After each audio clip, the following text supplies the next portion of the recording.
I'm Lois Svoboda, and I have the unusual privilege of introducing 5 of our most busy and revered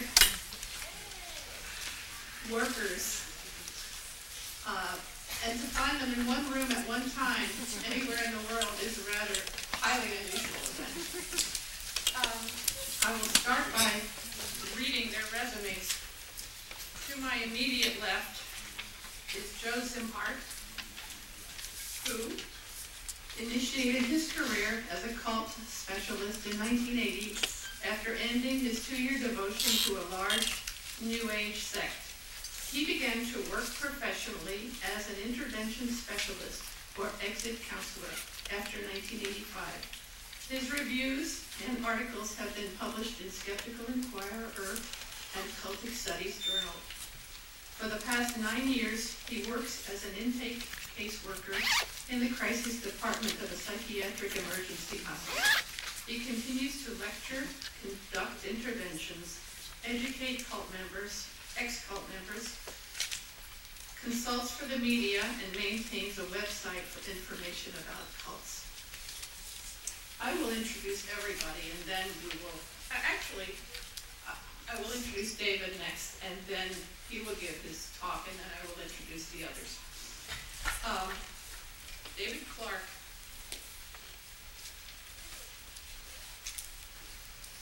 I have known for 25 years, and I first got to know him 25 years ago when I was a fledgling therapist, and somebody walked in, or somebody called me and said, I just left my church, I think it's a cult, and I want to kill myself. Can you help me? My first thought was, how did you get my number? My second thought was, make an appointment and then go learn something, and I did. And I did a crash self-education for 2 days, and learned that there were 2 tracks that people could follow at that time. One was the professional with the mental health community, and they had 0 success, or very little success, but it was respected. The other was totally divorced from the first at that time. It was the non-professional community of former members, and they had no official academic credentials at that time. I didn't know what credentials they did have, but they did have some success. I met with the family, I told them what I had just learned, and they asked me the hardest question that I had that year, which was, which would you choose? I prayed hard, and then I said I would go with the one that has some success. And they said, okay, do it. We called David, put him in the hotel next to the hospital, and put my patient in the hospital, and then sent her to him and went with her and sat with her. And after 4 days in the psych unit of the hospital, the other clients, the other patients were coming up to me and saying, do you think he could do for me what he did for her? Do you think he could help me too? So that's not his bio. Here comes his bio, but that's my first introduction to David. He's a thought reform consultant from Philadelphia. He's been active in this field for more than 20 years and is the chair of ICSA's Video Education Committee. Mr. Clark has been on the board of the Leo J. Ryan Education Foundation and Refocus. He was a contributing author for the Practical Guidelines for the Exit Counseling chapter in the W.W. Norton book, Recovery from Cults, which I believe is available. In 1985, he received the Hall of Fame Award from the original Cult Awareness Network. He was a founding member of the original Focus and Refocus, a national support network for former cult members. And he has been a national and international conference speaker on the topic of cults and has been interviewed by newspapers, radio, and TV stations on the topic of mind control and cults for over 2 decades. David Clark was the 2004 American Plenary Speaker at the Academy of Pedagogical Sciences of the Ukraine for the FPPS International Scientific Practical Conference with the presentation title of Thought Reform Consultation, Youth Cult Education Preparation, and Sect Family Intervention Work. was also the April 21st, 2006 United States of America plenary speaker for the International Scientific Conference of Cardinal Auguste Lawn, Upper Silesia School of Pedagogy in Myslovice. Myslovice. Thank you. Myslovice. I will not even try. Myslovice. The topic was thought reform consultation, family, youth, cult education preparation, and sect intervention work. Mr. Clark also contributed to a May 16, 2006 History Channel special on Opus Dei and was featured in John Allen's important book, Opus Dei, an objective look behind the myths and reality of the most controversial force in the Catholic Church. He spoke on exit counseling / thought reform consultation at an international conference, myth and reality of psychological abuse and practical ways to resist it, at the Russian State University of Humanities in Moscow of March of this year. He spoke on life in a cult and leaving a cult at a conference on cults and gangs, sponsored by Creighton University's Department of Psychiatry and the Douglas County Sheriff's Department, April of this year, courtesy of our group in Omaha, Nebraska. He will be our first speaker, and I'll introduce the rest later.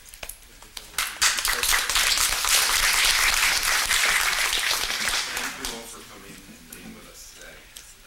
This is an interesting experience for me because I left my group in 1974, and here at the University of Pennsylvania is where I first encountered members of the Unification Church, and they have a center that's not that far from here. And I'll never forget my initial experience with them. 1975, Elizabeth Clare Prophet is doing a stump tour, here at the International House here at the University of Pennsylvania. So there's a long history of my experiences in dealing with new groups here. I remember the recruiting in those earlier years. So I left my group because of a suicide. One of our members died, and I watched the family be torn apart from A to Z. They were very close friends of mine, and we had the memorial service last night for Kevin Garvey. It would be great for Kevin to have made it here because he really wanted to come to this conference. His health just wouldn't let him. He did go to our Enfield, Connecticut conference. So part of this presentation I just want to dedicate it to Kevin because he was a very close colleague. He was also a contributing author on the chapter on exit counseling that we did in that Recovery from Cults book. And I would say that in terms of the chapter, and I'm going to go into my approach, Kevin and I were on the same wavelength in a lot of ways. We had the same approach towards the intervention in terms of its educational model. And I'll explain the elements of why I take the position of an educational approach towards exit counseling and now thought reform consultation, because there are distinctions, and hopefully they'll be clarified. As I see it, my position on thought reform consultation is a voluntary, intensive, time-limited, contractual, information-based educational process that emphasizes the respectful sharing of relevant information with members of exploitative manipulative groups commonly called cults. And so that's strictly a voluntary approach. I consider myself a cult information consultant who provides the cultists with resources to make a more informed consideration of their group. In my personal opinion, I think it would be wonderful if they all decided to leave a destructive group that harms them. I mean, that's my personal will. But when it comes to sharing information with an individual, it's important that I respectfully share that information, and it is really their choice in that regard. Hopefully, they will hear it out. Hopefully, they will critically think it through. And what I believe we do is try to facilitate that process of thinking it through critically. It is essential that cult members be informed about the thought reform processes and how it works. So there are different types of organizations, and I find that in our field, people who have specialization in a certain type of group tend to get referrals from that type. Now, I've done other types as well, but of referrals would be, say, Bible-based ones, but there are other types. There are Eastern mystical, and some specialize in that. Bible-based, aberrant Christian, I deal with those, and other types, but mainly those. Psycho-spiritual or self-improvement. There's eclectic syncretistic. It's a mixture of East and West concepts. Political, neo-Nazi, paramilitary. I did cases with Kevin. He was really good with political groups, and I had the honor of working with him at times. Then you have sales, multi-marketing type pyramid groups. I've heard about them, but actual interventions with those groups, I don't have much experience with that. New Age groups, yes, I have. UFO organizations, I've dealt with some of those. Or occult satanic, every so often I have worked with. In fact, very early on when I started my work, I had Doris Culett is a dear friend of mine. She had a family situation that was satanic occult related. It was Santeria Macumba. It took a bit to dig into that. Thought reform consultation differs from the programming which entailed a physical restraint of the cult member and a deliberate use of persuasive or demeaning techniques. Now that's where it gets tricky. The motivation was a snapping, or to break through in a way with techniques that were used to get there. We had ethical concerns about that, and that's one of the reasons why exit counseling and thought reform consultation developed the way it did. There needed to be distinction. There needed to be ethical guidelines. Some of our members are here who helped form some of the guidelines. They'll maybe allude to that when they speak. The University of California psychologist, the late Dr. Margaret Singer, observed, thought reform consultation or exit counseling, as she understood it, requires a specialist with the right kind of knowledge and skill, and she made a distinction between that and therapy. The team is there not to change behavior, but to provide and discuss information to be able to follow up on a reassessment that may occur. See, it's not a behavioral thing in that sense. It's more of a consideration, informed consent. So, one of the things that I need to point out in terms of myself as a professional, in that when I'm introduced to somebody who is an active cult member, when they're in this thought reform process, I'm not coming in there in that treatment category in that sense. I'm there to facilitate critical thinking and education from an information sharing perspective. So that there's certain background information that's necessary. Often family members feel a lot of pressure to rescue their loved one and want to do it and act right away. To me, it's understandable. There's a real serious worry and a concern, and by the time it trickles down to someone like myself, they've gone through the traditional outlets to a certain degree, and they have found that there's just a limited understanding that they encounter. And they tend to be on a learning curve themselves. It's a whole new world when they encounter this sort of thing. So there's two major factors involved: personal background history and also organizational history. You really need to see what the relationship is between the two and assess what it is that you're dealing. Is it appropriate for me as a thought reform consultant to have this relationship? For example, I don't give out medication to anyone. I'm not a doctor. I don't claim to be a doctor. I don't function as a doctor. So again, it's making distinctions, and especially when you're working with a family, that they have an accurate understanding of your role. That the boundaries must be defined very clearly, because families may want you to do certain things, and so as a professional you have to define what your function is so that they understand that and what the relationships are. Because what I find in the intervention work, it's a team effort. Not always, but generally it is. I mean, you're working with the family as a team, so most cases it's a mother or a father that calls me, or it's a husband or wife, and there's children involved. So there is the whole orientation towards the family and the group relationship.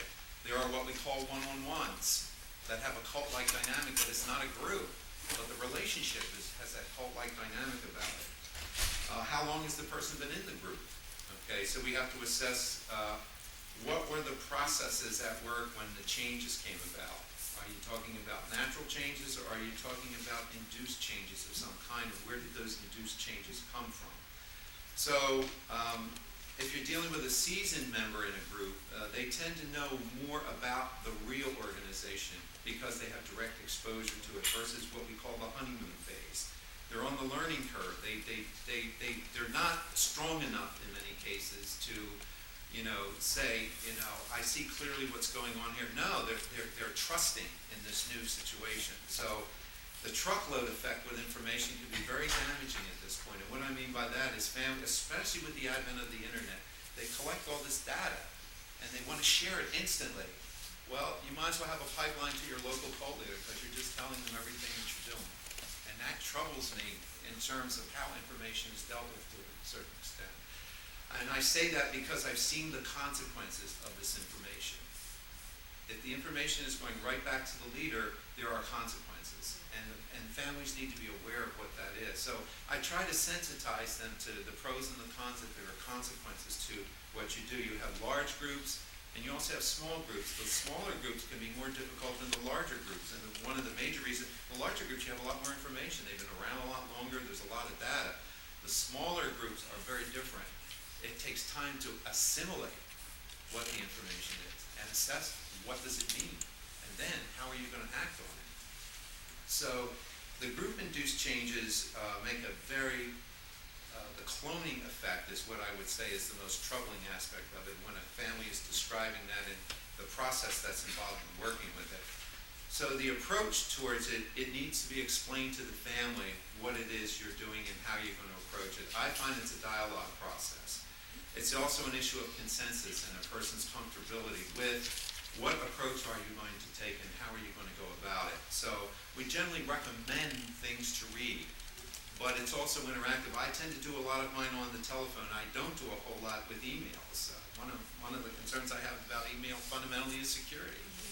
I see emails, a postcard going from one place to another. You don't know who's intercepting it or what they're doing with it. You don't know. The technology today is sophisticated, and cults are very sophisticated, and they have their little spy apparatuses, and you have to be aware that there are consequences to that. One thing I don't encourage is paranoia. I know what I just said.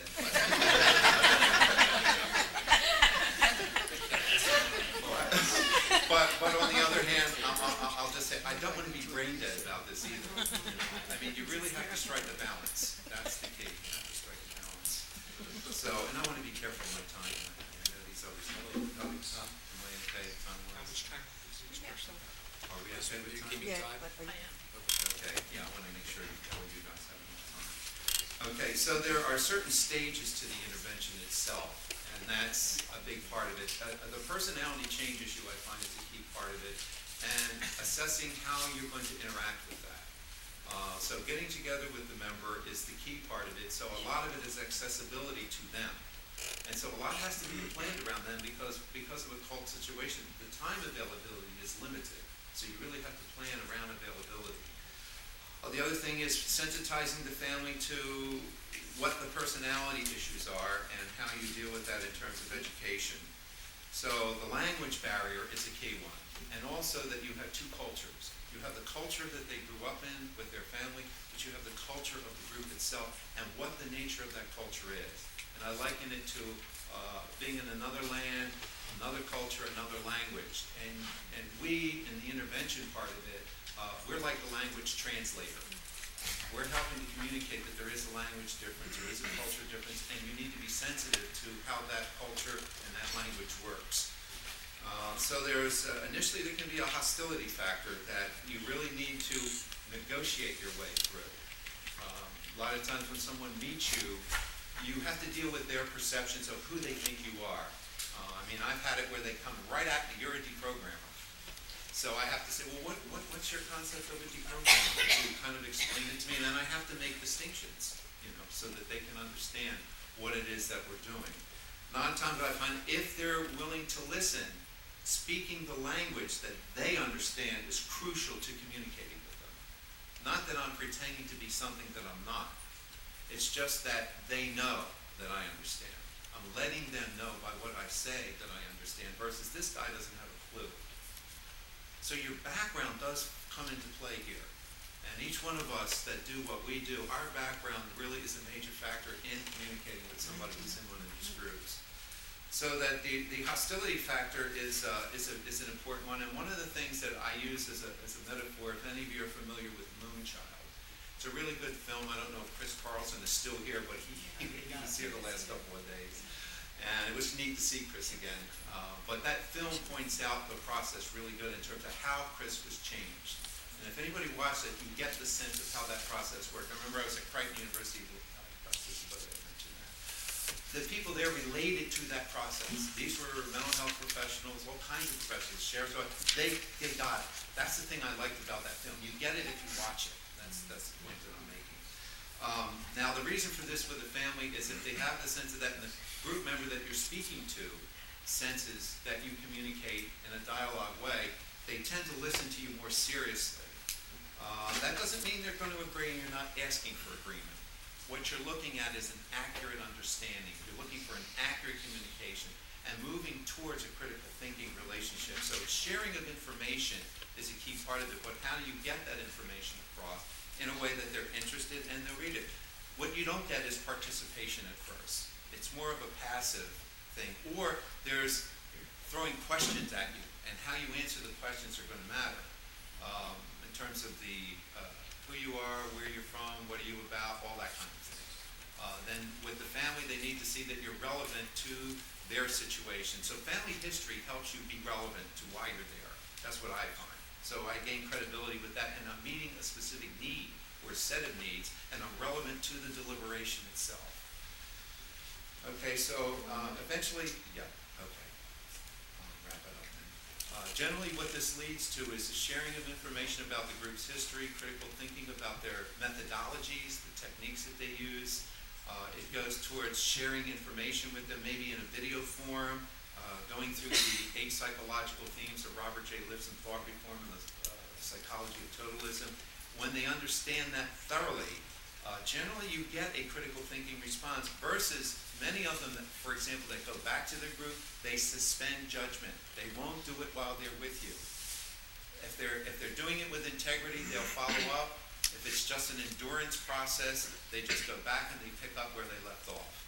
But the seeds are in there. We have found within a year, 6 months, year and a half, 2 years, people do leave separately on their own. I've had many cases where I've gotten feedback later on that they did do that on their own, their way.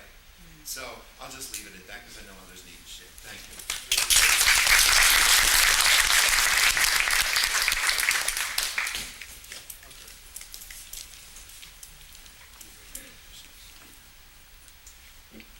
Hi, I'm Joe Szimhart. Thank you for coming. Some of you may have heard me talk about exit counseling upstairs a little while ago, and I'm not going to repeat all that. Some of it will be redundant anyway. Thanks, Dave, for your presentation, so I don't have to say all that. I got into this business inadvertently, not without looking for it, like my colleagues had, because of a cult experience that I had. As a young artist, I was very curious about a number of teachings that modern artists have been studying based in theosophy and neo-occultism and the Dada and Surrealist movement, and others were involved in this sort of thing. After I left college, I began to look into this theosophy, and by the late 1970s, 1978, I had friends, met friends that were in a group called Church Universal and Triumphant, headed by Elizabeth Prophet. And she represented a stream of teaching that started essentially with Madame Blavatsky and others in the 19th century, an offshoot of Rosicrucianism and some other things. One of the artists that I revered back then in the 70s was Nicholas Roerich, who helped start the Agni Yoga Society with his wife in the early 20s. They were also theosophists. And I talk a little bit about him on a card in the art show in the terrace room, and I have a sample of Roerich's work. Well, one thing led to another, and I began to go to these workshops in California that the Church Universal and Triumphant was putting on. 3,000 to 4,000 people would show up at these things quarterly. And it was quite an experience. It changed me a lot after the first one. In fact, when I came back from the first experience in 1979, at one of those, my first wife said, you're no longer the man I married. I mean, I had changed. And we ended up in a divorce by the end of that year. I never totally capitulated to the group. A year after the divorce, I struggled my way out of it. I won't go into all that, but I began to research this whole phenomena of cults and mind control. And I was angry at myself mainly for having fallen for this, and I'm very inquisitive anyway, so I did all this work and research and began to write and lecture, and inadvertently, by the end of 1980, I started exit counseling people without knowing what it was. Several people left the organization that I was in after talking to me, wondering why I left. And then I exited a significant case in my history, a 19-year-old young lady that was in a Bible cult in Santa Fe, New Mexico, and I talked her out of this situation and reunited her with her parents. Still not understanding what exit counseling was. But fast forward, after a lot of research, I had encountered people that knew Dave Clark, Gregory Mull in particular, and Gregory Mull was a friend of mine that was in the cult I was in, who was suing the group, counter-suing actually, and Dave was helping him. And through that connection, I was invited by Dave and his colleague on a case, and so he was my initiation into formal exit counseling. So I blame him for why I'm here. He actually, in working with him, I opened up a whole new vista, a toolkit, so to speak, of videotapes and all this stuff that he was sharing, overwhelming the client with. And it was overwhelming to me too, and so, my toolkit as an exit counselor started then. I worked full-time at the business. My reputation grew, and until 1998, 12 years of it, and for family reasons, and we adopted my third daughter from China, and I decided I needed to get off the road, be home a lot more, and I took a job in the psychiatric hospital where I work now, but I still do exit counseling. I couldn't leave it behind. And it reminds me of a story. When I was in college, I worked in factories in the summertime, this old clay factory, and one of the old timers that worked there, I developed a relationship with him. We talked about a lot of things. And one thing he told me struck me and stuck with me ever since. He said, "Be careful what you learn to do. You might end up doing it." So that's why I'm here. Just to finish up, I have worked with every one of the individuals on, more or less, on the panel here, and I've gotten to know them quite well and respect each one for their own individual work in this business. But I've been going it alone since 1998 because I don't take that many cases. I have to be very selective about what I take. I work very efficiently, usually with just an ex-member, and I rarely work with my colleagues anymore because of the timing and the types of cases that I take.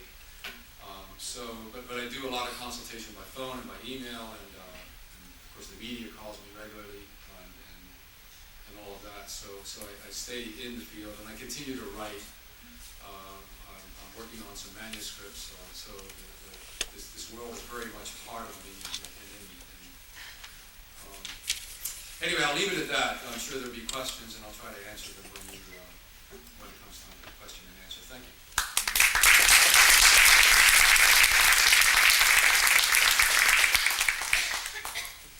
I think our next two speakers together, because they often work together, not always. Joe Kelly is a thought reform consultant since 1988. He spent 14 years in 2 different Eastern meditation groups. He has lectured extensively on cult-related topics and is a co-author of Ethical Standards for Thought Reform Consultants, published in ICSA's Cultic Studies Journal.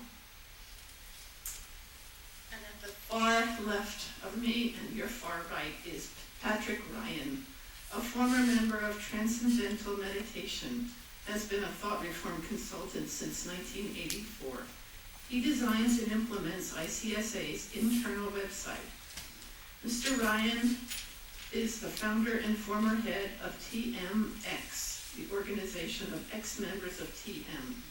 He has contributed to ICSA's book, Recovery from Cults, is co-author of Ethical Standards for Thought Reform Consultants, and has presented programs about hypnosis, trans-induction techniques, intervention, assessment, family workshops, and religious conflict resolution at several ICSA workshops and conferences. Joe?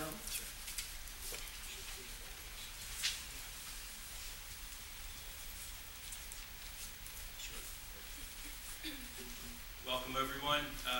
My background informs the style of exit counseling or thought reform consulting that I do. I began my journey back in 1975 when I got involved in transcendental meditation.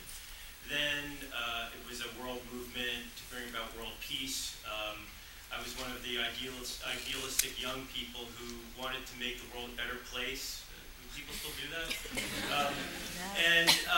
Maharishi Mahesh Yogi promoted a program to bring about world peace, which was a simple, natural, effortless technique to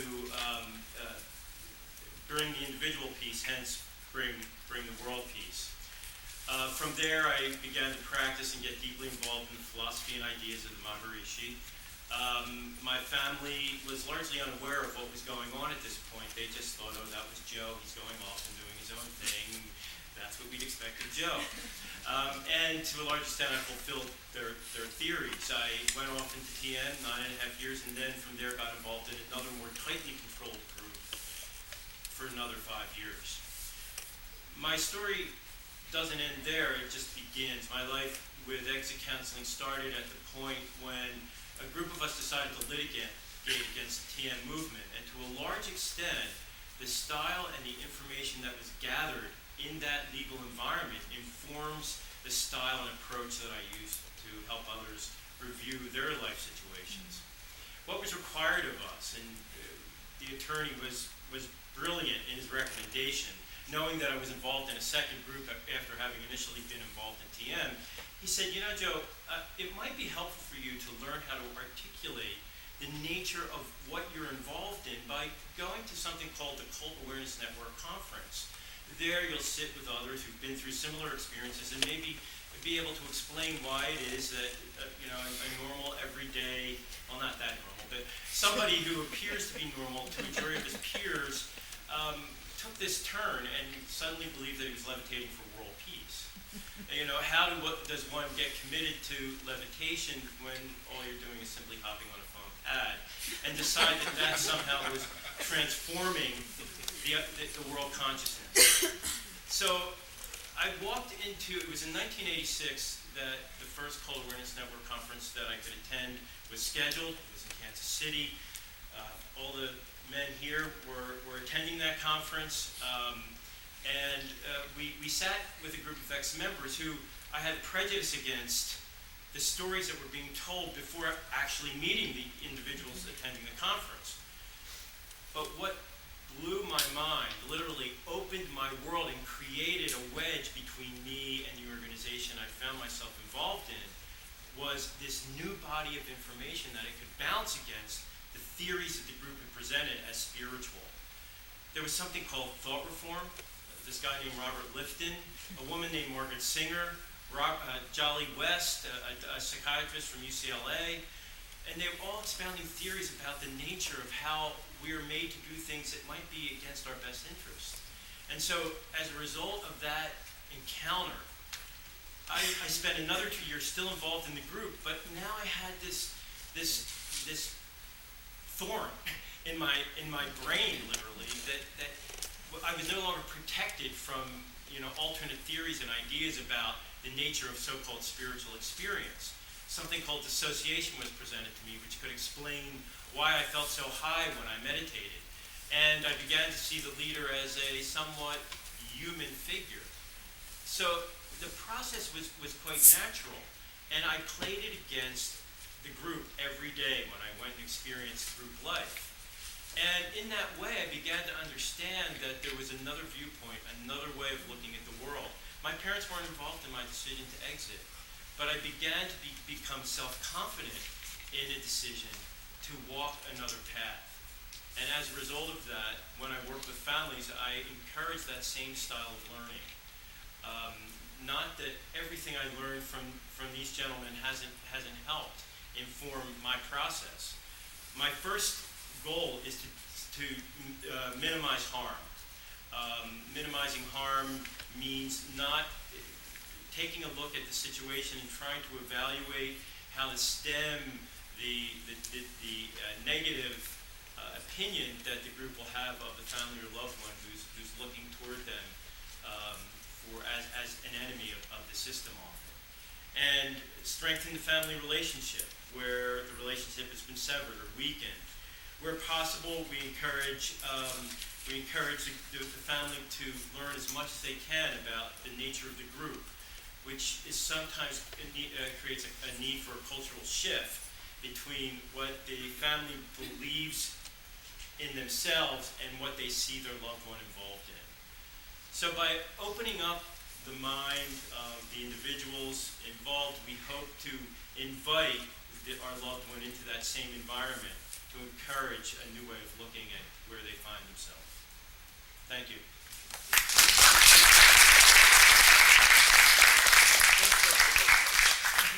Joe's spoken for both of us, and we've got a limited amount of time, so. Patrick says that Joe said what he would have said. So I will move on. Thank you, Patrick. To Steve Hassan, a Master of Education and licensed mental health counselor. He has been involved in educating the public about mind control and destructive cults since 1976. He actively counsels mind control victims and their families and is a licensed mental health counselor, holding a master's degree in counseling psychology from Cambridge College. He is the author of Releasing the Bonds, which is available at the bookstore, Releasing the Bonds, Empowering People to Think for Themselves.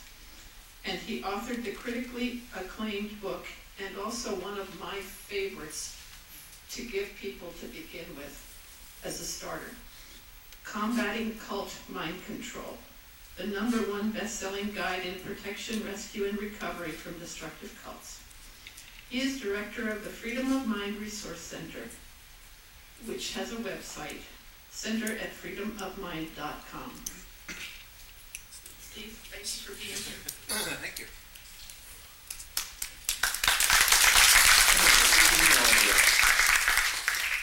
Well, I'm just going to keep my comments short. It's a pleasure to see everyone. And yes, indeed, I think we have worked together at some point. I think it's 18, 20 years since we've worked together on a case. And to be honest, I only know what they do from what they tell me or what other clients who work with them tell me. And they haven't worked with me. So, but I've written 2 books, as you know, and Releasing the Bonds does go into some detail about the evolution of my approach from when I first was doing deprogramming after I got out of the Moonies to exit counseling to what I call the strategic interaction approach. And I do regret many of the things that I said in Releasing the Bonds with many years of feedback. Overwhelmingly, I made the book overly idealistic and optimistic that people could read the book and help their loved ones themselves. The overwhelming feedback is that it's a great guide and it's a great assistance, but that for most cases, people need professional assistance. They need the outside objective voice to help navigate the emotional ebbs and tides and other things like that. So I do hope to update it, and people have asked me, it's 20 years since combating, why haven't you updated it since 1990? The truth is I've been at war with my publisher. Even though I tried to buy the rights back, he has not cared, and it's been a lot of hassle and problems. So my only solution is to write another book, and I know I've been telling people that I'm working on a book for years, but I really intend to finish it.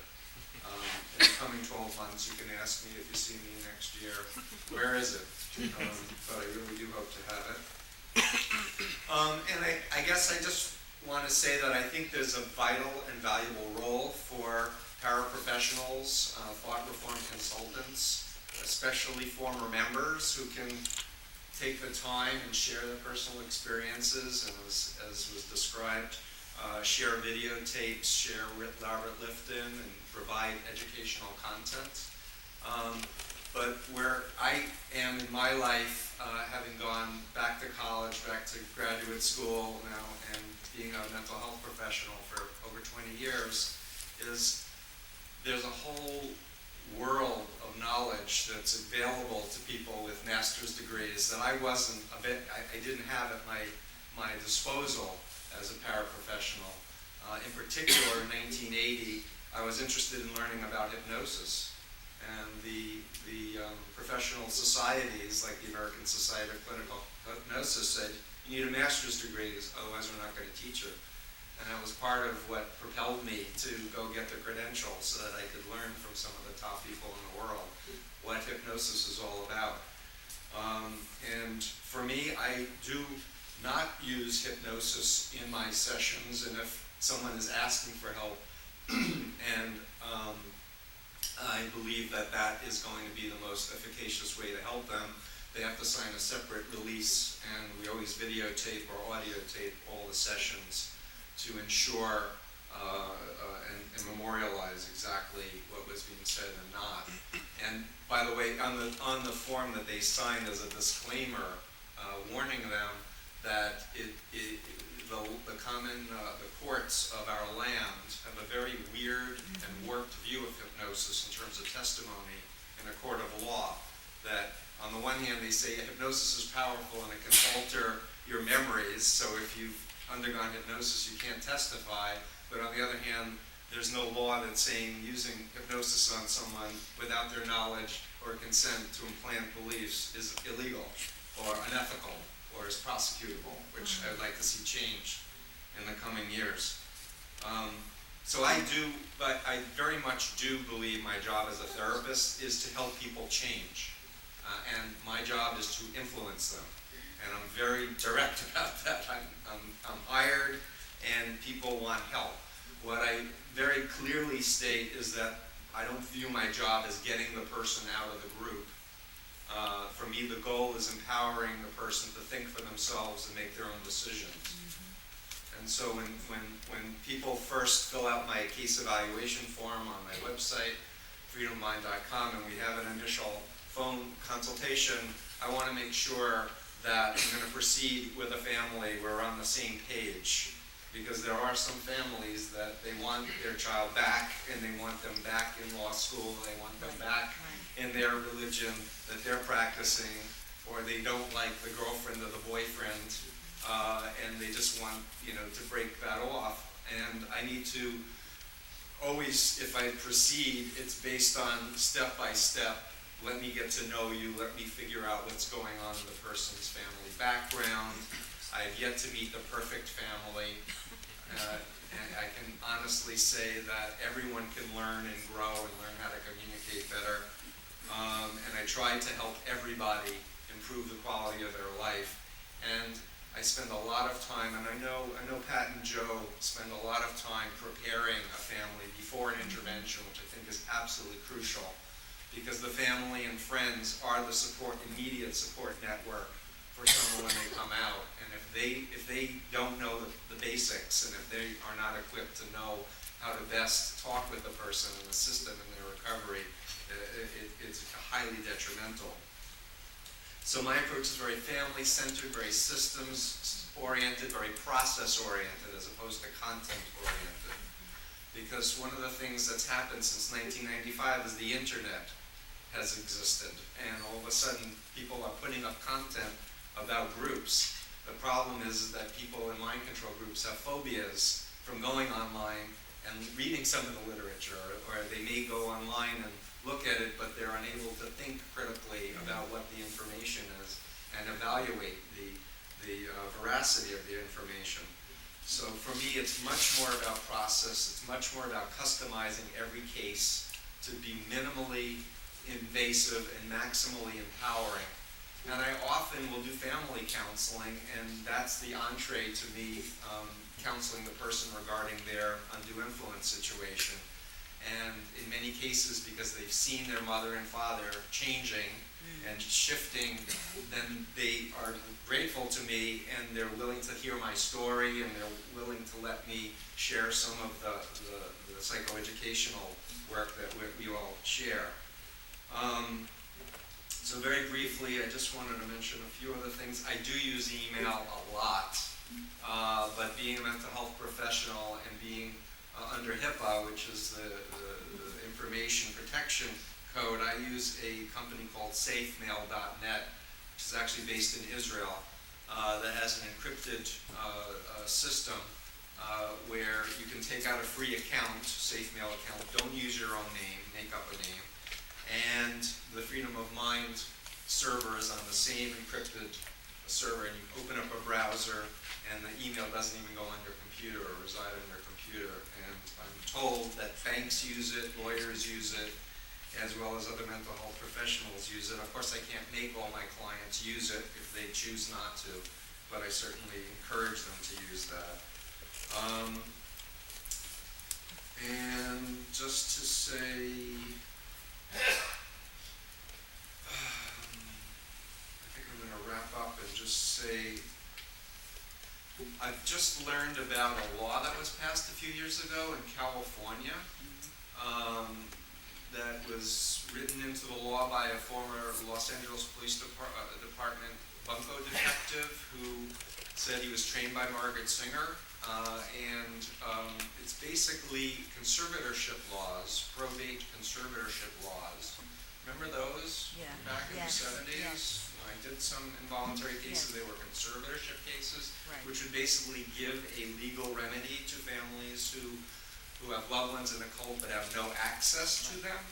And it is literally a law in California about not only elder abuse, that was one piece of the conservatorship laws, to protect the elderly from having caregivers using unethical influence to take all their assets, but there's a whole section on dependent adults, which are the victims of deception and undue influence. Huh. And I just learned this a couple of weeks ago, and I really believe our legal system needs some mechanism for responsible, loving families to rescue their loved ones legally and to understand the unique dynamics of this man-made mental illness called undue influence, or mind control, or brainwashing, as was discussed yesterday.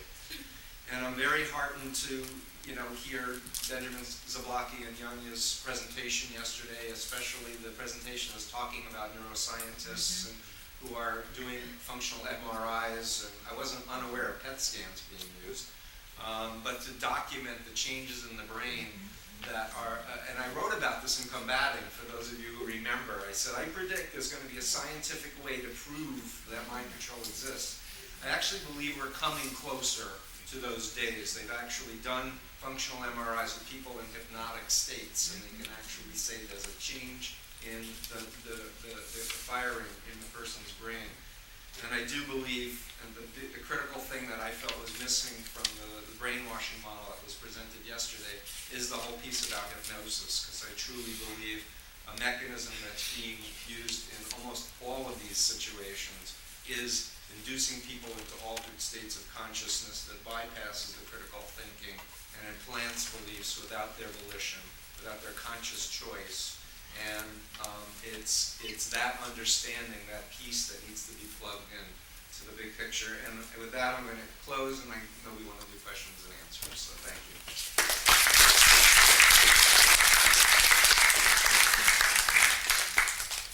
We're now going to throw the floor open for questions. Yes? Can you speak to any increase or decrease in opportunities for work? Were you asking? Speak louder, please. Can you Could you- speak to Could she address it to who she was asking the To question? whom are you asking the the question? panel? Panel, okay. I'm looking for some, compared to 15 years ago or 10 years ago, are you seeing more or less requests for your assistance? The question is, are you seeing more or fewer requests for help compared to 15 years ago? I liken it to the weather. It changes. There's times when you get peak periods where you get a lot of calls, and then there's times when it can be slow. There's no constant to that. It has its ups and downs. Some groups, like, I'll just give an example. Years ago, the Way International got quite a few calls about them. You hardly hear anything about them in terms of calls. Yeah. And other groups can increase with calls. I would say ICC I get waves of those. It can be partially dependent upon what's going on in the media at any given moment. We'll have a program on a cult or cultic group or undue influence on MSNBC, and then suddenly, people start calling and they recognize something in their own family situation. That can cause an alert. So it's really, like Dave says, it's like the weather. You can have storms and, you can have lulls. I would just add that with the internet, I get 95% of the people who contact me through the internet. And maybe they've seen me on a TV show, or maybe they've read my books, but it's the internet that's now the portal. And we need to do more on the internet to get the word out, because the cults are certainly using the internet to manipulate. And I just want to add that I'm doing a lot of really impossible cases, the cases where the family's saying, I haven't seen my daughter in 10 years and we don't know where she is, and we have to bring in a private investigator, and we have to search for them, and we have to find people who are willing to be trained to become friends with them in order to try to build it. And a lot of one-on-one abusive hypnosis types of cases. So those are a few comments. Yeah, I think your question also implies the fact of availability of the service. As you see, we probably represent maybe half of what's going on in the United States right now, right here, as far as professionally trained or experienced exit counselors. I don't know. I don't know who else does full-time Well, I'm just interventions. It might be more like Is there anybody else who does So, full-time interventions? This whole field of educating the public about cults also is kind of like that philosophy: build it and they will come. I used to do portraits for a living on a corner at Santa Fe, and there were 5 or 6 sometimes portrait artists out there, and we'd be busy. If there were only 1 or 2, they might be busy. If there's none, nobody comes. But it seemed like we were busier when there were more people out there. Okay, and the same thing I think with the public is it gets more educated when there's more people involved in the field. There's more awareness that you can do something about a cult, and it kind of snowballs. And I think we would all be busier if there were 50 of us rather than 5 of us up here. Because there's enough business out there. There's a lot of undue influence going on. There are millions of people who need help. Exactly. So my point is, we don't have enough energy of established. It's not an established career. There's no licensing or insurance unless you're a mental health professional already. And pay malpractice insurance. Exactly. So it's a difficult area to establish, and social psychology is where it belongs, I think, as far as a discipline. But it hasn't been established. So it hasn't been built, and therefore they don't come. Question. Well, I guess you kind of almost answered my question. I was going to ask if there's any effort being made to get universities, especially like psychology departments in universities, to start training their students to do this kind of work. Is anybody is there any lobbying group or effort to make that happen? Well, I find in terms of some of the university work that I've done, it's individual professors call you. Right. That's kind of how it happens. Also, there will be a course taught at Ohio State University by Dr. Paul Martin this summer for the first time ever. On A lot of what we do is conflict resolution or religious conflict resolution, and there is that body of knowledge, and there are universities who have courses of that. But are they like religious department as opposed to Not psychology necessarily, department? they're more people who do mediation, But because often you're translators, as David said, of worldviews. it's a multidisciplinary approach largely, and so there's no one category that always fits every situation. But others have professionalized this field by going back and getting their master's degrees in social work and in other ways. I think that there's a difference because there's often a difference in what people want as an outcome. For those who want the outcome to be someone to leave a group, that's one thing. Our focus is often on building relationships so that you can talk to someone. I mean, is it better that someone remain in a group? Maybe not, but is it better that you have some relationship with them than none? If an intervention doesn't succeed, probably so. So it depends upon your focus. Often people want the quick fix. They call up and they want an intervention next week because they just found out about you, and it's irresponsible to rush and do an intervention unless you know what you're dealing with and assess it properly. And especially if there's a history of mental illness in the family, or real addiction problems, or any number of other issues, you really need to slow them down and say, let's work on this step by step. And it's an empowerment model. One thing we found Joe and I's preparations and a couple other people we work with are often 3 to 5 days. And what I think is happening from the questionnaires, talking to them on the phone, is one thing. And the first day, maybe they present what they told me. But when you get around day 3, working with a family, all kinds of things start coming out. Right. And then you maybe have a little bit more insight into the situation and the complexities. We always work with a mental health professional. So we work with a family in preparing them, then it's mental health time, and when the mental health professional deems his family as ready to go, then we think about intervention. So it's a collaborative effort. That sounds really good. I didn't know that you worked with. My question is, I was pleased to read a while back that there was a development of an ethical standard for thought reform consultants. Is there any thinking or any move to work toward a governing body, some type of certification or licensure for people who do thought reform? Like Alcohol and Addictions Council certification? There actually was that at one time occurred, and an entire curriculum was Do you need the developed. question repeated? Is there any movement toward credentialing, toward a credentialing board for thought reform, or certification for thought So reform? many, about, I don't know how many years ago, we worked on that. We developed a curriculum, a board, an oversight board, a process of training. And the people that were involved in that slowly got out of this field, and it fell back on a couple people. And then there was also legal issues surrounding that. Can I get my hands on that curriculum? I don't know, I have to talk to Carol. Okay. But I do believe that model of certifying alcohol and addictions would work perfectly in this field. And we don't need to reinvent the wheel, but figure out what the steps are and actually do it. But there's also been A lot of my thought process is, how do we bring all of these young people, all these people with this energy that are interested in that, and without, turning into a complete. There's one other aspect of that in terms of this, the education for training people. I think that some of us began to take different outlooks as a whole, from getting people out of groups to increasing relationships and strengthening the relationship, having families understand their person's aesthetic, their worldview, how they see the world. Because in the main, in my opinion, most people know what their family thinks.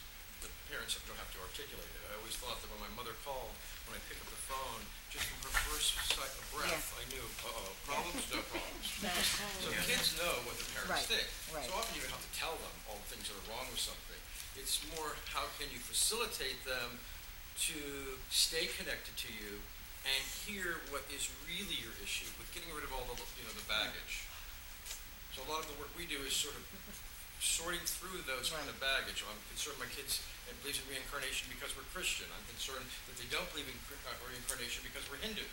They're vegetarian. Getting rid of all the stuff that for me doesn't really make any difference. It's what is their core issue? What do they see in the change? What is that thing that's happened that says, something's not right? What's in their gut? And helping the family be able to deliver that information. And that's a change from in the past when we created the body of education to teach people how to get people out of groups. Well, I just want to give further feedback to it. I see long-term and short-term issues here. When I work in an intervention function, I have a limited amount of time. So my role is defined and there's limits to it. I know in terms of working with mental health professionals, which I have done as well, they do more longitudinal things than I do. So, but what is my role in the relationships?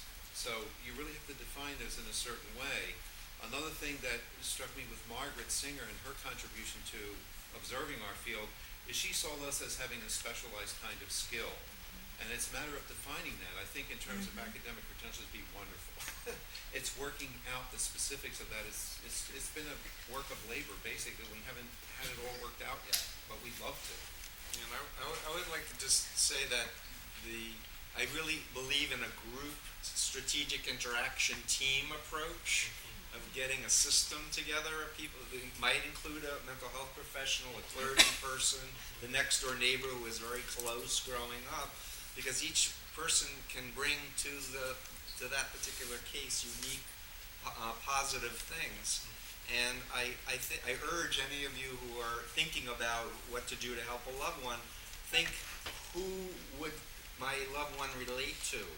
Like, what are similarities, or their styles, or their intellectual abilities?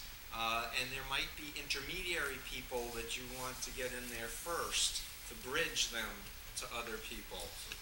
And I am not averse to encouraging someone who's in cult X to socially meet through the sister or brother, someone from cult Y, and hopefully just to casually build a relationship and share some things as a hope of then that person saying, by the way, there's some other people I'd like to introduce you to, as opposed to the family trying to get the person to agree to sit down for 3 days or 5 days. The important thing, what Steve's talking about, when we talked with families, we talked about windows of opportunity. So I was in a group for 10 years, and there were probably times when a stranger on the street could have gotten me out. And there were times where the army of saints could come in and I wouldn't move. And that might be a week apart, 2 weeks apart. So I think that you have to be able to have your finger on the pulse of what's going on in the person's mind to see, is this the right time to intervene or communicate, or not the right time? And the only way you can do that is to know what's going on in the person's head.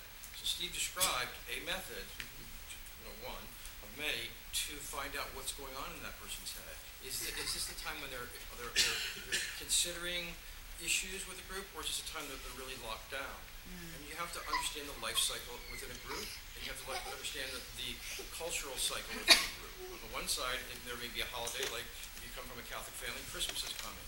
And if you're sort of getting excited about Christmas, or getting excited about some big event in a group, probably not the best time to intervene.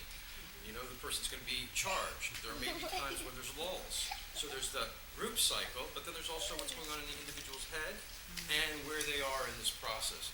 So the only way I know how to do it is to get your finger on the pulse of what's going on in that person's head. And the only way I know to do that is to have a relationship. Either you, as a loved one, or a parent. We have another question over here. Yeah, hi. I'm going to direct this to Steve, because Steve, you brought up something that hit home, okay? A loved one of mine who was very vulnerable for 2 points. One, having a serious disability, and having money that the person was not free to use, but other people thought that this person had money. So this person fell prey to a destructive church, completely isolated, cannot reach this person in any way, shape, or form. So my only means has been to try to get an undue influence hearing, okay? I've also used Undue the influence media. hearing? Undue influence hearing. What does that mean? To state that this person has Sure. been under the undue influence and is not thinking of her own free will. I've used the media locally, but I guess my real question is, what media do you find friendly to cases like this? The question is, which media would be friendly to a person who is asked for an undue influence hearing for a disabled relative who's under the undue influence? Let me give you a shot at that, and I'll give a little jump for you. Joining ICSA's e-library, which contains about 15,000 articles from 1 page to 100 pages in length. We have about 25,000 more articles that are available in that. But by sorting that library by the publication, then you can find out, here's articles that are about the subject, and you can find reporters that are possibly interested in what your issues are. That's a great idea. Yeah, I was just going to say generically, the media has been horrible. Right. Especially for the last 8 years, 10 years. Awful, awful, awful.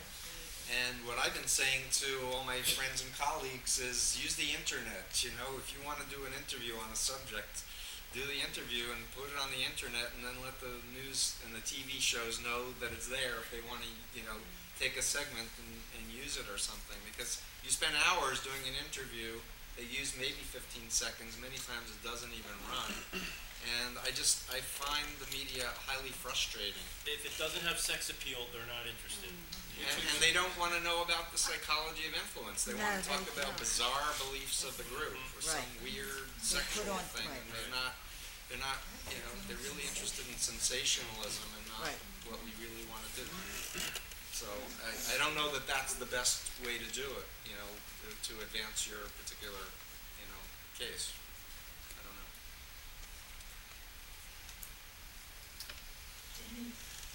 I wonder if you could articulate, or somebody, and I don't know who would like to do this, or all of you, can you articulate the different approaches that you have?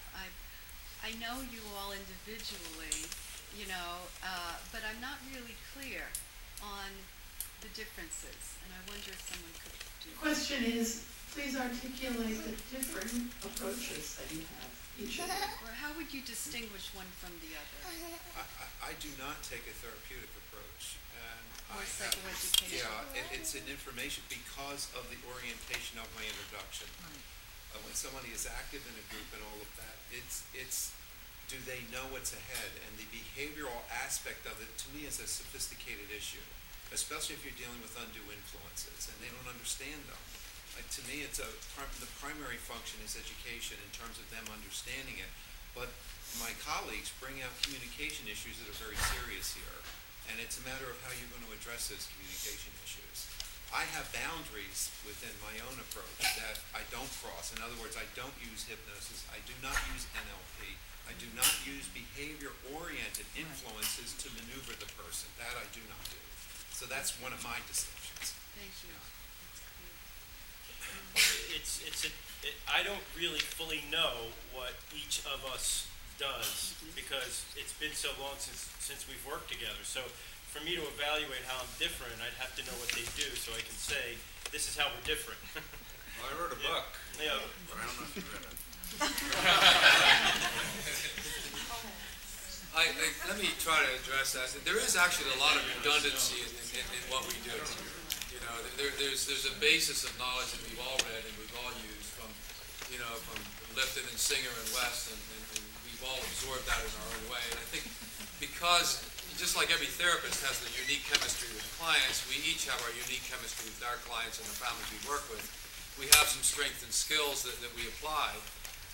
So there's not just one way to skin this cat, and there's 50 ways to leave your lover, so to speak, and there's different ways to get out of a cult.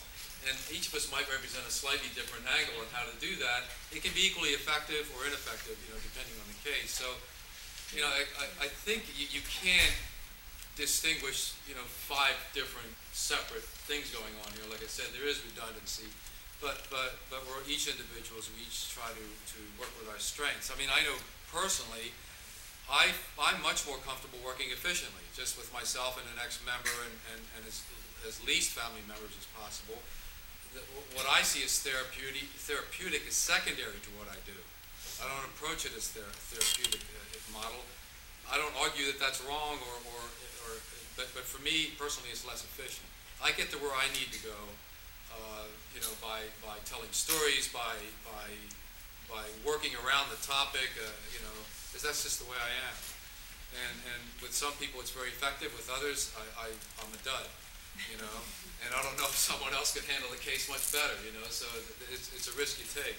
It's just like, you're picking the wrong lawyer, or, they might be good on some cases. I see it as not unlike various schools of psychology. You have your behaviorists, you have your psychoanalysts, and each one approaches, they can work with their clients, and be effective. It may not be your strength, or it may not be, the baseline, the ideology underlying it may be different. But I think in many ways we're closer to each other, but I think Joe brings out a good point. A lot of it's personality driven. When you meet, the exit counselor, do you think this is someone who could effectively work with your son, daughter, husband, wife, and it takes talking and evaluating and understanding the nature of what your loved one is involved in, and that takes education. I find too, families shop around, they talk to different people, and if this one doesn't work, well, maybe this one will. So it does go back and forth. Well, actually, I'm glad you said that, because, as a mental health professional, I do try to match the personality with my client when I make the referral. And sometimes, and I think I've referred to all of you at one point or another, and they decide, as you said, what the best personality fit is. Well, I would add Thank that you. Joe and Pat are really strong because they were involved with Eastern groups. Right, that's the other thing, the meditation type of groups, group. Bible group, new age group, Mooney, but I bring ex-members on cases because I want to be more the therapist and the teacher of communications and the intervener. But again, I really try to step inside the mind of the client as well as the family and say, what's the best match? I would say that in the main, we often don't use ex-members, and we often don't deliver any negative information about a group to a person. We have the family do it, and we teach the family how to communicate that. So we were playing the role more as mediators of that information. We help them translate it. But I don't come in with an agenda of information to show, I don't come in and say, I'm going to tell this person that. We facilitate the family delivering that information because it's the family's issue that, in my opinion, that's what the person knows. When mom says this, they know. I'm just somebody else. So my issues about a particular group are mine. So can I ask a question? So how does the delivery of negative information specifically about a group come into play then? Family brings that up. So the family would Delivers. say, I've talked These with are my so-and-so who is a concerns. leader in the group and they told me this, but you wouldn't bring up I that wouldn't person bring it up in. for myself. So that's news to me. That's really fascinating. I love the conflict resolution model. I mean, it's so, in the process-oriented direction that I so believe is The reason why important. we spend so much time with families is to go through and find out what their issues are with the group. Because we can have all this, theoretical But we conflict. go away. The family remains with their loved one. But wouldn't if you don't mind me asking, but wouldn't the member of the group see you as biased because you're former members? If they're thinking intelligently. As I think opposed they to would. a conflict mediator who's neutral. When we identify where our biases are, I always tell people what my bias is and what my perspective is. So you don't wind up sharing a lot of your personal Oh, I experiences? very well can. Oh, okay. No, I certainly can. If that person asks me my opinion, I'm going to answer them. But that's not structurally how, or in a system, how we set up an intervention. It's a dialogue between a family and maybe myself, and they have a witness person in the group. They deliver their questions, not me. Our role in the preparation is to help them decide what questions are going to be most effective. So we look at all of their concerns from three parameters: the parameter of the group, or the culture of the group, the culture of the family, and from a strategic point of view. So we analyze each of the issues that the family may have from those three parameters, and then determine what are the costs of bringing those up. Is it really important? So if someone, it's illustrated if a parent said to their child, I'm so happy that you've got a job and you're coming from a group that money is a bad thing, well, that's not a good thing to bring up. So from the parameter of the group, that's not going to be a helpful thing. So we do a lot of analysis of communication and what should be brought up. David, you would like your about the first. Information. Well, in terms of the critical thinking and the issue of skill and information, I think we do play a critical role from my perspective. And it is an issue of sharing information, but it's also process related. What are they doing with the information once they get it?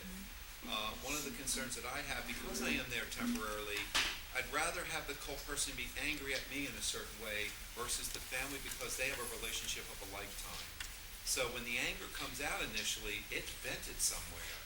And I try to process that with them directly in terms of my function of being there. Again, it's what's my role to be there. So if there are concerns that they have, well, then there's a foundation out of which that concern was built.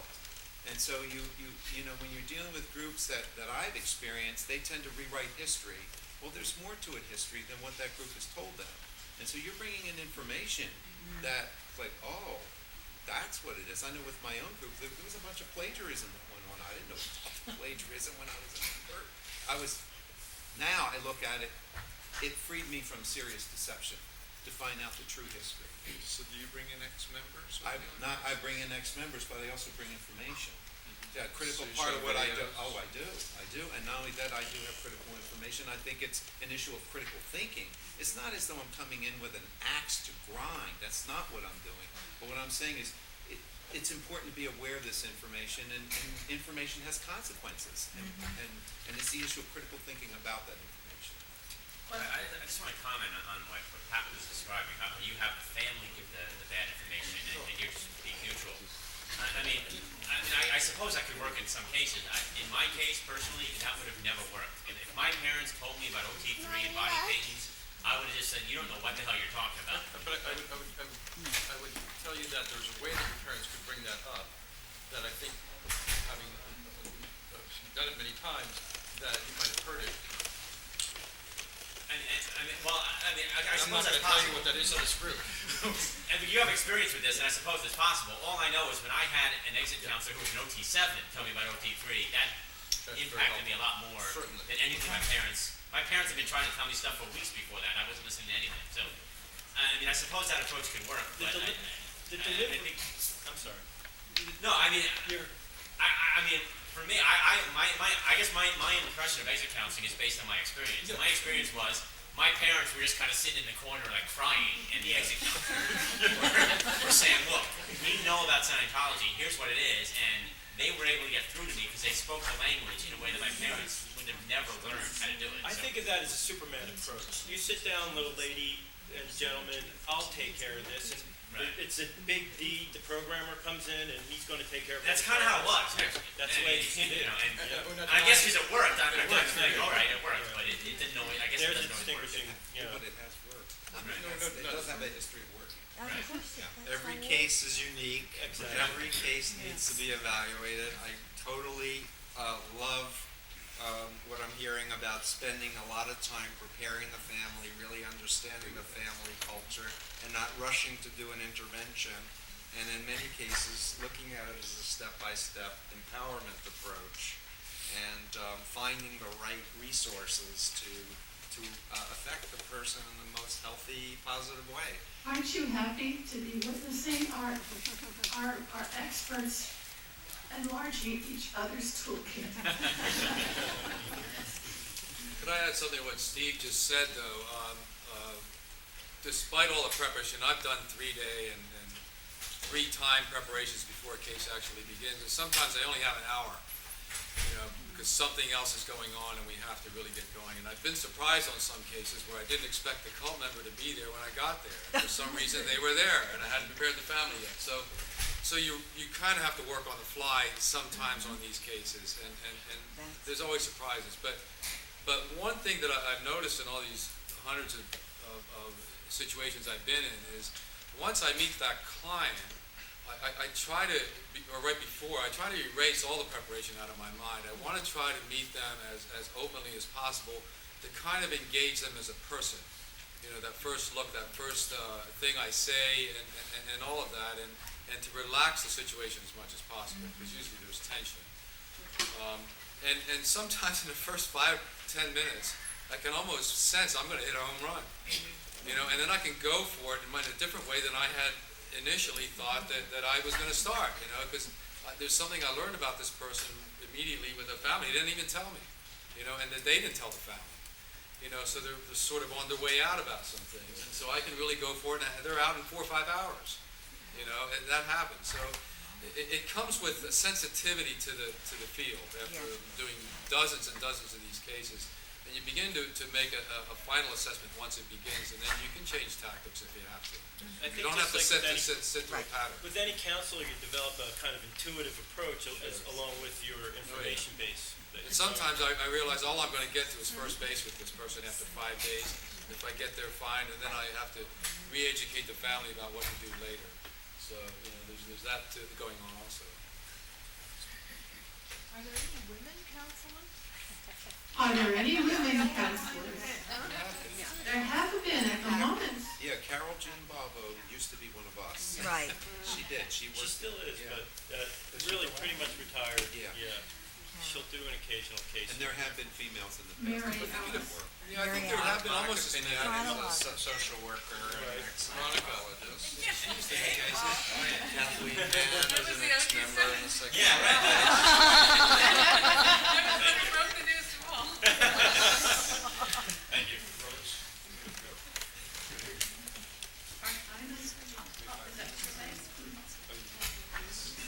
One more question. One more question. Can I ask another question? For those of us that are mental health professionals, and often what happens is I will get a family and I will do an initial consultation with the family. And I will give them the options, and I always stress, because I really believe that the jump start is exit counseling. But the expense is a real detriment. And I would like to know what your advice to us, mental health professionals, would be in helping either them get over that or, doing something. Fundamentally, we're a cottage industry. We don't have outside agency funding. Right. We're in private practice, but in that sense, your funding comes from your work, and that's how it Right. sustains itself. I'm not But against it, I'm just saying. But they need to understand in terms of coming into it, the framework out of which this gets its funding.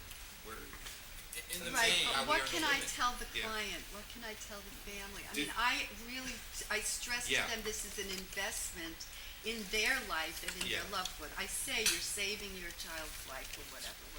You know, But money one is thing I money, could suggest you is know? have them talk to someone else that's been through it and paid for it, so they understand value. That would be one way to do it.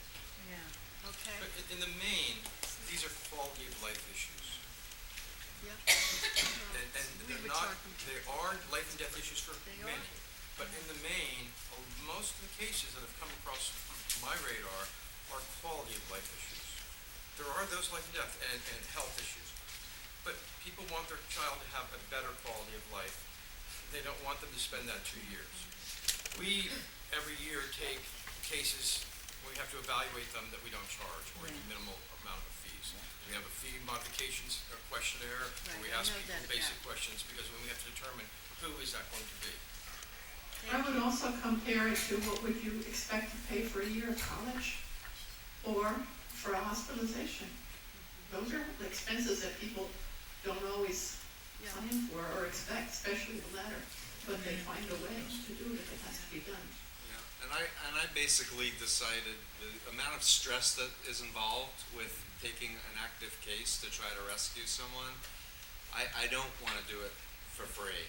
And so I decided I'd rather do pro bono cases with former members who are suffering, who don't have resources, or I do a long-term, repayment plan which goes into infinity or whatever. But for me, that's the trade-off. If people want, what you get what you pay for in a certain level, and but I can universally say we probably all get calls where the people call and they want you to do an intervention tomorrow, or yesterday. And in most cases, that's a big mistake. And I think what Joe said, get references, talk to other families who've worked with them, talk to different people and make assessments. And I like what would you pay for a year of college? Would you, if you were prepared to pay $30,000 or $50,000 to send your loved one to Harvard or to Dartmouth, why are you thinking money is an issue when it's your loved one's life or your grandchildren's well-being? And I can't tell you how many people have said I have no money, and I find out they have a second house, and I'm waiting to get my first, and other things like that. Thank you. Thank you so much. Thank you.